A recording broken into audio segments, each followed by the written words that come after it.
మరో బ్రేకింగ్ చూస్తున్నాం. సీఎం రేవంత్ రెడ్డి జపాన్లో ఇవాళ చివరి రోజు పర్యటించనున్నారు. చివరి రోజు పర్యటనలో భాగంగా రేవంత్ హిరోషిమా పీస్ మెమోరియల్ సందర్శన, గాంధీ విగ్రహానికి పుష్పాంజలి ఘటించనున్నారు. హిరోషిమా వైస్ గవర్నర్, అసెంబ్లీ చైర్మన్తో సమావేశం కానున్నారు. హిరోషిమా జపాన్ ఇండియా చాప్టర్తో బిజినెస్ లాంచ్ చేయనున్నారు రేవంత్. అనంతరం హిరోషిమా ఇన్స్టిట్యూట్ ఆఫ్ టెక్నాలజీ సందర్శించనున్నారు. రేపు ఉదయం హైదరాబాద్కు చేరుకోనున్నారు.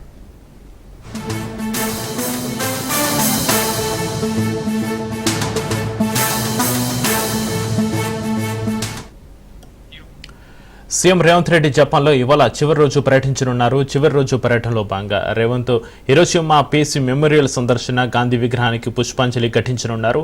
హిరోషిమా వైస్ గవర్నర్, అసెంబ్లీ చైర్మన్తో సమావేశం కానున్నారు. హిరోషిమా జపాన్ ఇండియా చాప్టర్తో బిజినెస్ లాంచ్ చేయనున్నారు రేవంత్. అనంతరం హిరోషిమా ఇన్స్టిట్యూట్ ఆఫ్ టెక్నాలజీ సందర్శించనున్నారు. రేపు ఉదయం హైదరాబాద్కు చేరుకునున్నారు సీఎం రేవంత్ రెడ్డి. ఇక జపాన్ పర్యటనకు సంబంధించి సీఎం రేవంత్ రెడ్డికి జపాన్ పర్యటనకు సంబంధించి మరింత సమాచారాన్ని మా ప్రతినిధి రాజు ఫోన్ లైన్లో అందిస్తారు. రాజు, సీఎం రేవంత్ రెడ్డి జపాన్లో ఇవాళ చివరి రోజు పర్యటనకు సంబంధించి మీ దగ్గర ఉన్న అప్డేట్స్ ఏంటి రాజు?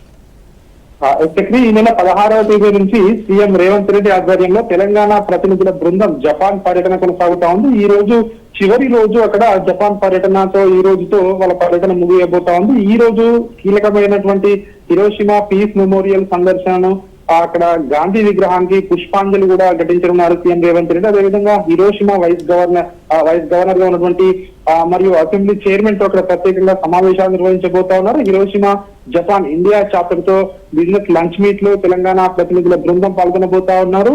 అదేవిధంగా హిరోషిమా ఇన్స్టిట్యూట్ ఆఫ్ టెక్నాలజీని ఈ రోజు సందర్శించబోతా ఉన్నారు. మజ్దా మోటార్స్ ఫ్యాక్టరీని కూడా అక్కడ సందర్శించబోతా ఉన్నారు. అదేవిధంగా ఒకాసాలోని ఉన్నటువంటి కాన్సా ఇంటర్నేషనల్ ఎయిర్పోర్ట్ నుంచి ఈ రోజు రాత్రి బయలుదేరి రేపు ఉదయానికి హైదరాబాద్ కు చేరుకునే విధంగా సీఎం రేవంత్ రెడ్డి ప్రతినిధుల బృందం అక్కడ ఆ పర్యటన అయితే కొనసాగుతుంది. మనం చూసుకున్నట్టయితే ఈ నెల 16వ తేదీ నుంచి కూడా ఈ యొక్క పర్యటన అయితే కొనసాగుతా ఉంది. ప్రధానంగా ఏదైతే రేవంత్ రెడ్డి మొదటి నుంచి కూడా చెప్తా ఉన్నారో, ఏదైతే హైదరాబాద్ కు జపాన్ లో ఉన్నటువంటి ఏవైతే పర్యాటక రంగం కావచ్చు, విద్య మరియు సాంస్కృతిక మార్పిడి కావచ్చు, అదేవిధంగా సాంకేతిక సహకారం జపాన్ నుంచి తీసుకుంటామని కూడా చెప్తా ఉన్నారు. పారిశ్రామిక పెట్టుబడులు ఏర్పాటు చేసేందుకు తెలంగాణలో జపాన్ లో ఉన్నటువంటి పారిశ్రామిక వేత్తలకు అనుకూలమైనటువంటి వాతావరణం ఉంది అని చెప్పి కూడా ముఖ్యమంత్రి రేవంత్ రెడ్డి పదే చెప్తూ వస్తా ఉన్నారు. పారిశ్రామిక పార్కుల సందర్శన, జపాన్ లో ఉన్నటువంటి వివిధ పారిశ్రామిక పార్కుల సందర్శన ఈ యొక్క తెలంగాణ ప్రతినిధుల బృందం చేస్తా ఉన్నారు. అదేవిధంగా అక్కడ పారిశ్రామికవేత్తలతో ప్రత్యేకంగా సమావేశాలు కూడా ఏర్పాటు చేస్తా ఉన్నారు. తెలంగాణలో పెట్టుబడులకు అనుకూలమైనటువంటి వాతావరణం ఉంది అని చెప్పి కూడా అక్కడ చెప్తా ఉన్నారు. సో మనం చూస్తా ఉన్నాం, నిన్న మొన్న జరిగినటువంటి యొక్క చర్చల్లో ఒసాకా ఎక్స్పోలో ప్రత్యేక ఆకర్షణగా తెలంగాణ పెవిలియన్ ను కూడా ప్రారంభించడం జరిగింది. నవ ప్రపంచాన్ని తెలంగాణలో, ముఖ్యంగా హైదరాబాద్ లో మీరు పెట్టుబడులు పెట్టండి అని చెప్పేసి కూడా అక్కడ ఉన్నటువంటి ఎవరైతే ఇన్వెస్టర్లను కూడా రాష్ట్ర ప్రభుత్వం, ముఖ్యంగా సీఎం రేవంత్ రెడ్డి కోరుతున్న పరిస్థితి మనకు కనిపిస్తాం. దీంతో పాటు రీసెంట్ గా అక్కడ ఉన్నటువంటి research institute LC Nissan steel engineering, new chemical trading అనే హోల్డింగ్ సంస్థలతో కూడా తెలంగాణ ప్రభుత్వం ఒప్పందాలు కూడా కుదుర్చుకుంది.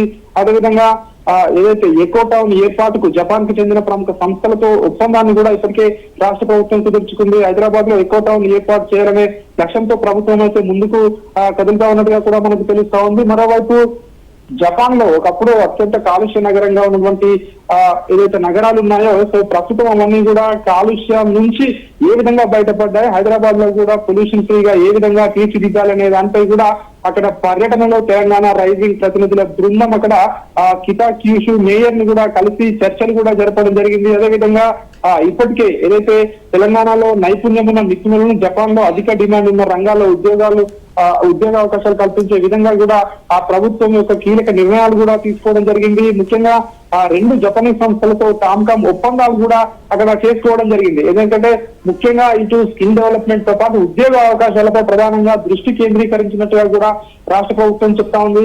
ఈ రోజు సీఎం రేవంత్ రెడ్డి ప్రతినిధుల బృందం ఏదైతే ఉందో, రేవంత్ రెడ్డి ఆధ్వర్యంలో ఈ రోజు చివరి రోజు అక్కడ పర్యటన కొనసాగుతా ఉంది. ఈ రోజు పర్యటన తర్వాత వాళ్ళు ప్రత్యేక విమానంలో బయలుదేరి రేపు ఉదయానికి హైదరాబాద్ చేరుకోబోతా ఉన్నారు. Chakri, right, thank you Raju.